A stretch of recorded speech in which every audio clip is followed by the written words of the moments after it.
Okay, so I've fixed that frame up from our last video. It's all nice and straight now, and that is the front view of the frame. You will notice on this frame as well there's some plug holes, so I will just show you how to do those. Circle tool, and easy enough to find the center. It just does it for you really. It finds the midpoint there, so you just pick on that. Again, we just have to be mindful of the scale. So if I want to draw a circle that is 10 mil, let's say 15 divided by 5 equals 3. So I'm going to draw, if I draw that to 3, actually it's the diameter, and we need to half that for the radius, so it would be 1.5. And that's a good size. Straight away, it's picking up that that's the center there.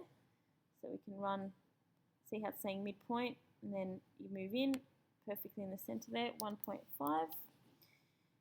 Again, it'll pick up this last one here.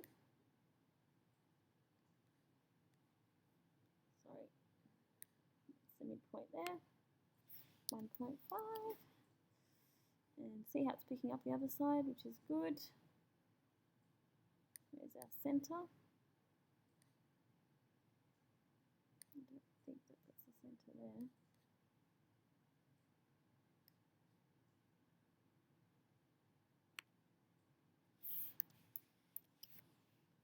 Okay.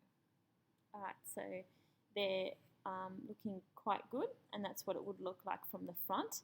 Now the top, again, you can go back to SketchUp and move your orbit tool around to have a look, or you can actually use camera standard views and then go to top, and that's exactly what the top of the frame would look like, and that might help you. You can then get your measurement tool again. Now the width should be the same as before, 22.4, and our thickness of our timber is 19.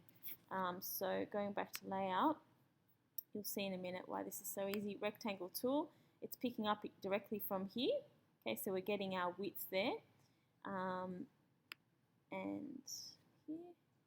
Okay, and then I'm just going, so it's 224 divided by 5 equals, so it's 44.8, and 19 divided by 5 is 3.8. So it's 44.8, comma 3.8. So we've got those measurements to scale, enter, and it's done it perfectly there for us.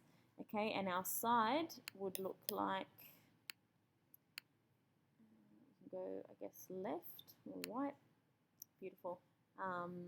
Our side, the length would be the same as what it was before, 274, so you have to find the scale of that, and our thickness is still the 19, okay, because we're taking all these measurements off the front, top, and side of the project. So they're the same measurements, so we can go back here, run it along to our side, okay, see how I'm starting in line with the other project. I'm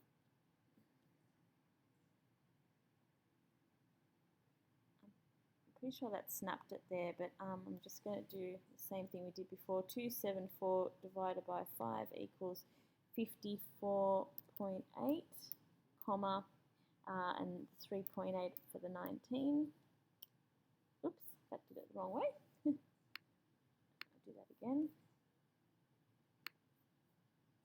So we might have to go 3.8, comma 54.8. There we go. So that is the front, top, and side of our project, and a few things we need to do to finish it off is get our dimension tool, which is this one here, and we're going to dimension the main dimensions that we need for the workshop. So you just simply go from point to point, okay, and you drag it out. Now we're not going to do it, an awkward size. You don't want it too close to the project either. So about 15 millimeters, what would be about 15 millimeters away from the project. So, you can count your squares if you want as well to help you, but I would stop at about there. The next thing we can do on this one is the 19. And we could also do on the top the width.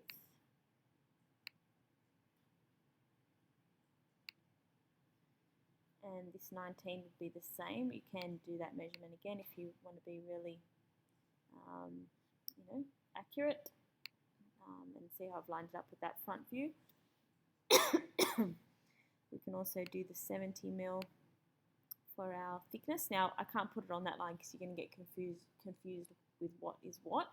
So you actually drag that out just a little bit over that other dimension. And you'll see that they're in inches, which is not right. So we have to actually override these, and because you know the measurements, you can type them straight in. So our length was 274. Don't press enter because it'll put a space. So just put 274 and then click out of the document. This measurement here, I sometimes find it hard to double click on it, don't know why. 70. This top one here was 224.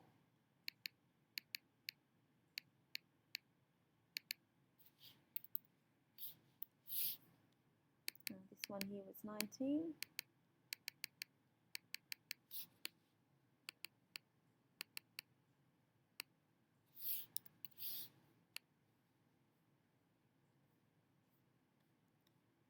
And this last one here was 19 as well.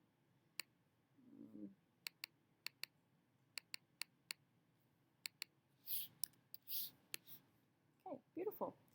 So we can also add in some annotations just so that we know what certain things are. So, we can say here that that's the plug, and try and line it up as well so it looks nice and neat. Plug cut feature. And we can also put here that this is a miter joint. Pick up that again.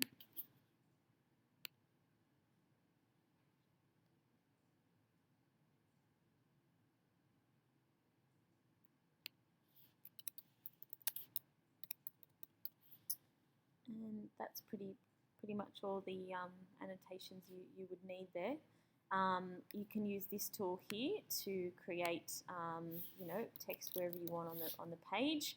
So that's how I got my top, front, and side view names there. And if we click back into this box, we should be able to write. Nope, there's nothing there because I deleted it. Put our text box back here. Now it should find a center for you as well if you want to start from there. And we're just going to call this 9 Industrial Tech Frames Task 2 2015. Okay, and then we can actually move that back into the middle, exactly where we want it. And we could do the same down in this column here, or box. You might put, student name or something like that.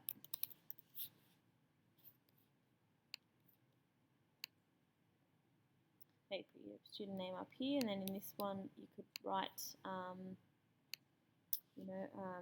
9 ITT frames orthogonal drawing, and then move it back so you can see it. Sometimes you have to zoom in to get things. Oh, that's not what we want. It's rotated it. Sometimes you have to move in to move things, if you only want them to move a little bit. Sometimes when you zoom out, it's harder to do that. So yeah, that's an orthogonal drawing for those, for that frame, sorry. And that's the portrait frame, this one here that we've drawn. You can see too on your orthogonal, it's black and white. There's no colour. So it's just a technical drawing, nothing fancy about it, whereas your isometric, as I showed you before, is more about, showing off the features. So I can actually show you that if you'd like. Intricate frame ISO. That's an isometric drawing there of that frame. So you've got the orthogonal and this is the isometric. So it shows you more detail on what it looks like in 3D. So there you have it.